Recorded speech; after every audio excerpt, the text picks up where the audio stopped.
রূপা তার বাবা মায়ের সাথে হরিহরপুর গ্রামেই বাস করত।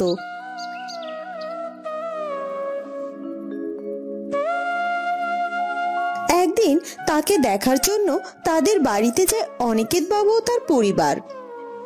বাবা, আপনারা কিছু মনে না করলে আমি রূপার কাছে কিছু জিজ্ঞেস করতে চাই। আপনারা যদি অনুমতি দেন, আমি তাকে একটি আলাদা কক্ষে নিয়ে গিয়ে কিছু কথা বলতে চাই। হ্যাঁ হ্যাঁ বাবা, কেন নয়, অবশ্যই তুমি রূপার সাথে আলাদা করে গিয়ে কথা বলতে পারো। মা রূপা, তুমি অনিকেতের সাথে তোমার কক্ষে গিয়ে কথা বলো। তোমার কাছে অনিকেত যা যা জানতে চায় তুমি তার সবকিছুর উত্তর দিও। যাও মা, দেরি না করে এখনই তোমরা দুজনে চলে যাও। হ্যাঁ মা, এখনকার যুগের ছেলে মেয়ে দুজনে ভালোভাবে জেনে শুনে বিয়ে করাটাই ভালো। তুইও অনিকেতের সাথে তোর ঘরে যা, গিয়েও যা জানতে চাই তুই ওকে বল মা, ঠিক আছে?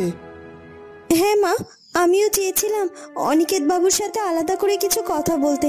ভালোই হয়েছে, তাহলে আমি অনিকেত বাবুকে আমার ঘরে নিয়ে যাচ্ছি। এ কথা বলে রূপা অনিকেত বাবুকে তার ঘরে নিয়ে যায়। আপনি এখানে বসুন, তারপরে কথা বলুন। আচ্ছা, আপনাকে কি আমি একটা কথা জিজ্ঞাসা করতে পারি? হ্যাঁ, কেন নয়। আপনি যা জানতে চান আমার কাছে জিজ্ঞাসা করতে পারেন। কি বলবেন বলুন। আচ্ছা, আপনার কি আমাকে পছন্দ হয়েছে? যদি পছন্দ হয়েও থাকে তাহলে আপনি শুনে রাখুন, আমি রান্না করতে খুব ভালোবাসি। আপনার বাড়িতে গিয়ে আপনার বাড়ির সকলকে আমি রান্না করে খাওয়াবো। আপনি এত সুন্দর যে আপনাকে অপছন্দ করার কোনো কথাই আসে না। আর হ্যাঁ, আপনি যেহেতু রান্না করতে ভালোবাসেন, সেহেতু আপনি আমাকে প্রতিনিয়ত নতুন নতুন খাবার রান্না করে আমাকে খাওয়াতে পারবেন। এতে অনেক মজা হবে আমার। তবে আমার যে একটা ইচ্ছা আছে, আমার অনেক দিনের শখ, আমি একটা ছোট হোটেল খুলবো। আপনি যদি বিয়ের পর আমাকে হোটেল করার অনুমতি দেন, তাহলে আমি আপনাকে বিয়ে করতে রাজি আছি। আমার পরিবার থেকে তো এমনটা কখনোই মেনে নেবে না। তবে আমি তোমাকে কথা দিচ্ছি যে আমি তোমার শখটা নিশ্চয়ই পূরণ করব। তুমি আমার উপর বিশ্বাস করতে পারো। ঠিক আছে, আমি রাজি। এবার আপনি বলুন, আপনি আমাকে কি জিজ্ঞাসা করতে চান? না, তেমন কিছু না। তবে জিজ্ঞাসা করতে চেয়েছিলাম যে আমাকে কি তোমার পছন্দ হয়েছে? হ্যাঁ, আপনাকে আমার পছন্দ হয়েছে। আর আপনি যেহেতু আমার শখটি পূরণ করতে চেয়েছেন, সেহেতু আমার আর কোনো আপত্তি নেই। অনিকেতের কথা শুনে অনিকেত এবং রূপা বাইরে বেরিয়ে আসে। এরপর দুই পরিবারের সম্মতিতে অনিকেত এবং রূপার বিয়ে হয়ে যায়।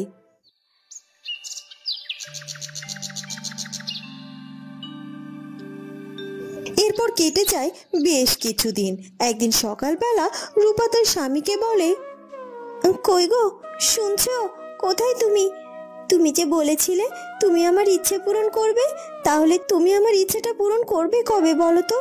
অনেক দিনই তো হয়ে গেল, এখনো তো তুমি তোমার পরিবারের কাছে আমার শখের কথাটি বলনি।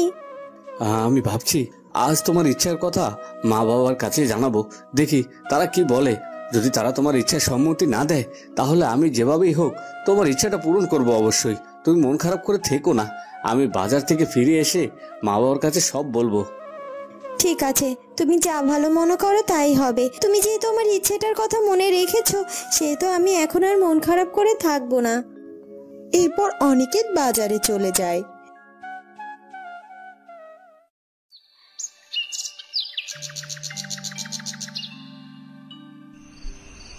আর রাতে বাজার থেকে ফিরে এসে সে তার বাবার সাথে কথা বলে।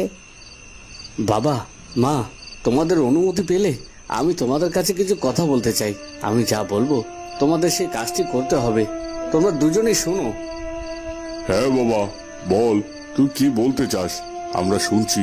তুই যা বলবি আমরা তাই করব। এবার বল দেখি।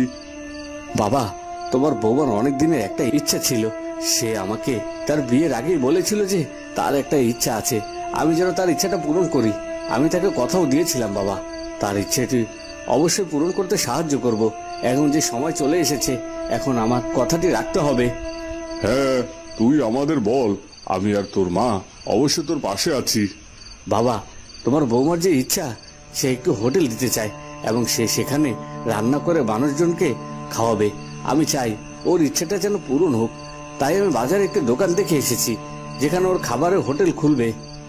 কিন্তু বাবা, আমাদের পরিবারের বৌমাদের যে বাড়ির বাইরে কাজ করতে অনুমতি নেই, সেই আমল থেকে আমরা এই রীতি পালন করে এসেছি। এখন কি তোর বউয়ের জন্য এই রীতি ভেঙে ফেলবো? সে আমি জানি না বাবা, কি করবে তোমরা, কিন্তু আমি আমার স্ত্রীর কথাটা অবশ্যই রাখবো। যেহেতু তুই ঠিক করে নিয়েছিস যে তুই তোর গিন্নির মনের ইচ্ছা পূরণ করবি, তাহলে আমি তোর পাশে আসি। তুই বৌমার ইচ্ছাটা পূরণ কর। আর রীতিনীতি তো তৈরি হয়েছে সেগুলো ভেঙে ফেলার জন্য। তুই যেটা ভালো মনে করিস সেটাই কর বাবা। হ্যাঁ বাবা, আমি কালই বাজারে হোটেল খুলবো।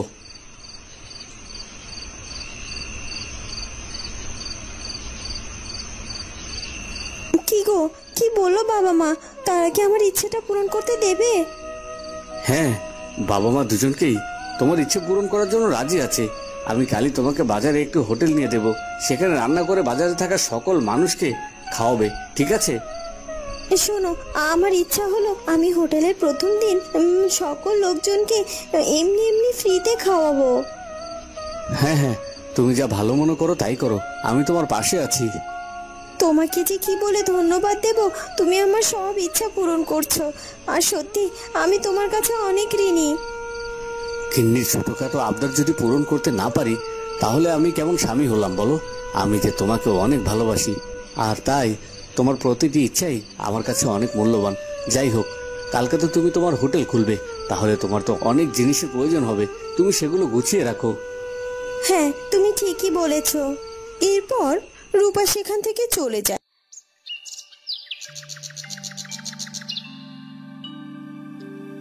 পরদিন সকাল সকাল অনিকেত এবং রূপা দোকানে চলে যায় এবং রূপা তার হোটেলে সুন্দরভাবে রান্না বান্না করতে শুরু করে। আর বেশ অনেক রকম রান্না করে সে টেবিল সাজিয়ে ফেলে। এরপর সে বাজারের সকল লোকদের উদ্দেশ্যে বলতে থাকে, আসুন আসুন দাদা, আসুন দিদি, আজকের খাবারগুলো সবই আপনাদের জন্য ফ্রি। আজ যে আমার স্বপ্ন পূরণ হয়েছে, তাই আমি আপনাদের সকলকে ফ্রিতে খাওয়াতে চাই। আপনারা দয়া করে আমার হাতের রান্না খাবারগুলো খেয়ে বলুন না কেমন রান্না করি আমি। সত্যি কি তুমি ফ্রিতে সবাইকে খাবার খাওয়াচ্ছ নাকি মিথ্যে কথা বলছো? না না, কি বলছেন কি? আমি মিথ্যে কথা বলবো কেন? আমি সত্যি আজ নিজের হাতে রান্না করে সবাইকে ফ্রিতে খাওয়াতে চাইছি। তাহলে তো ভালোই হয়, ফ্রিতে খাবো, তাতে আর এমন কি? তাহলে দাও দেখি কেমন হয়েছে তোমার রান্না, তোমার রান্না খেয়ে দেখি। এরপর রূপা ফ্রিতে তার হোটেলে সকল লোকজনকে খাওয়ায় এবং সবাই তার রান্না করা খাবার খেয়ে অনেক প্রশংসা করতে থাকে। বাহ, সত্যি তো তোমার হাতের রান্নার কোনো তুলনা হয় না। তুমি যে আমাদের মুখের স্বাদ ফিরিয়ে এনেছো। আমাদের যখন খাবার খাওয়ার ইচ্ছা হবে, তখন আমরা তোমার হোটেলে এসে খাবার কিনে খাবো। আমার কাছেও আপনার খাবারটি অনেক পছন্দ লেগেছে। আমি যে আমার মায়ের হাতের স্বাদ পেলাম এই খাবার থেকে। আমরা বাজারের যত লোক আছেই, তারা সবাই এখন থেকে আপনার হোটেলে থেকে খাবার কিনে খাবো। সত্যি বলছেন? আমার রান্না আপনাদের পছন্দ হয়েছে? হ্যাঁ, আপনার রান্না করা খাবারটি আসলে অনেক সুস্বাদু হয়েছে।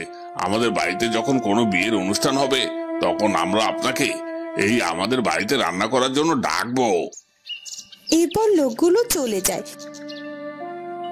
এরপর থেকে রূপা রান্না করতে থাকে তার হোটেলে এবং লোকজন তার হোটেলে রান্না খেয়ে অনেক পছন্দ করে এবং তার ইচ্ছাটিও পূরণ হয়ে যায়।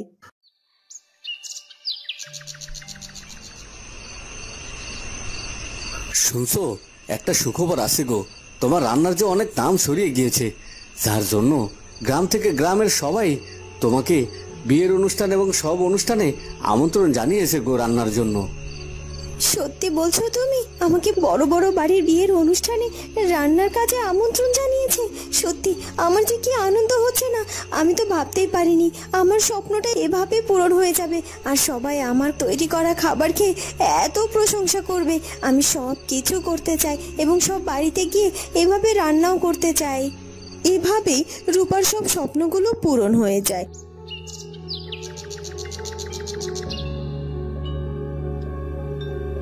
এবং রূপা বিভিন্ন বাড়িতে গিয়ে গিয়ে বাবুর্চির কাজ করে এবং সুখে শান্তিতে জীবন কাটাতে থাকে। বন্ধুরা, কেমন লাগলো আমাদের আজকের গল্পটি? যদি ভালো লাগে তাহলে অবশ্যই আমাদের চ্যানেলটিকে সাবস্ক্রাইব করে দিও। দেখা হবে নতুন কোনো গল্প নিয়ে। ধন্যবাদ।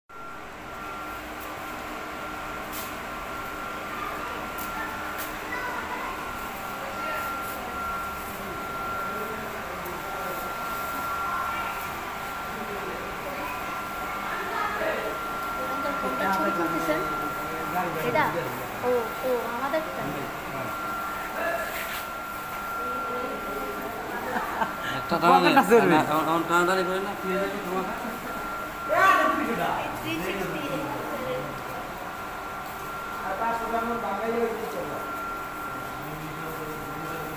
না না এটা না এরকম নাম করছি এত ইচ্ছা থাকলে আপনার যদি ইচ্ছা আছে